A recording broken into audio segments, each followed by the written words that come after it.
2025年 TVB 劇集《奪命提示》中，警員回應上司時一句係長官，取代咗昔日耳熟能詳嘅 Yes Sir， 引起咗觀眾熱烈討論。簡單一個敬語，揭示咗香港警隊文化由殖民時代邁向本土化歷程中嘅深層轉變。而要講起呢個轉變，就不得不回顧一段更早以前嘅警隊，行內術語事頭婆。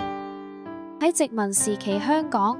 港警隊隸屬英國皇室，係所謂皇家香港警察，而英女王作為最高統帥，被警員私下以一個別具地道幽默嘅綽號事頭婆嚟稱呼。呢個詞唔單止係口語法，更流露出殖民地華人文化對權力階層嘅尊重又疏離嘅矛盾心理。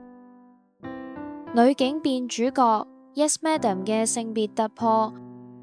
1984年上映嘅港產賀歲片《最佳拍檔之女王密令》中，亦都以荒誕手法描繪英女王現身，要求主角執行神秘任務，正好諷刺當年警隊同英國之間嘅象徵性關係。電影裏面警察角色對女王命令嘅滑稽執行，亦折射出當時港人對殖民統治嘅態度。